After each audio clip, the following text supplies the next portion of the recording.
if in your office you as an intellectual worker were supplied with a computer display backed up by a computer that was alive for you all day and was instantly responsive, instantly responsive to every action you had, how much value could you derive from that? Well, this basically characterizes what we've been pursuing for many years in what we call the Augmented Human Intellect Research Center at Stanford Research Institute. Now, the whole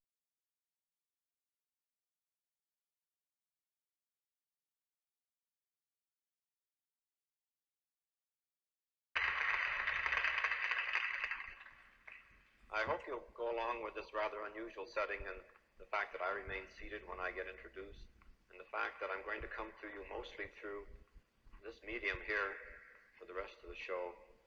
And I should tell you that I'm backed up by quite a staff of people between here and Menlo Park, where Stanford Research is located, some 30 miles south of here. And in fact, that pair of words I'd like to copy after itself, and I can just do this a few times and get a bit of material there. And there are other entities like text. Say after there, I'd like to copy from that entity point to that point, and it'll copy it. Great. So I could get myself some material on my blank piece of paper, and then I'd say, well, this is going to be more important than it looks. So I'd like to set up a file. Do the automatic switching that'll bring in a camera picture from the camera mounted on his console, such as the camera mounted on mine is. Hi, Bill. That's great. Now we're connected. Audio, you can see my work, you can point at it, and I can see your face, and we can talk. So let's do some collaborating. You're silent. Oh. What do you want me to say? Yeah. There's Don Andrews' hand in Menlo Park. And in a second we'll see the screen that he's working and the way the tracking spot moves in conjunction with movements of that mouse. I don't know why we call it a mouse. Sometimes I apologize. It started that way and we never did change it. All right, as it moves up or down or side, the way I could sit here and look at a completely blank piece of paper. That's the way I start many projects. So with my system, that's a good start. I'll sit here and say, I'd like to load that in. So, sorry about that.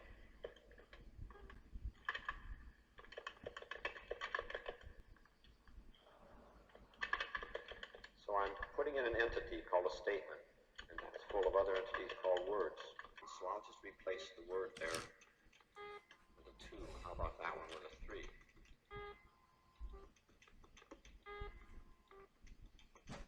Just a place to forget how to count. So I can look and say, all right, that statement's 1, 2, 3, and 4. If I'd like to make them a little prettier, I can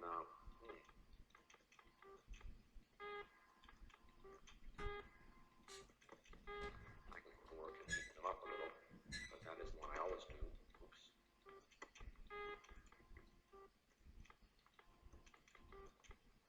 You can tell that I am not warmed up yet. I hope you can tell.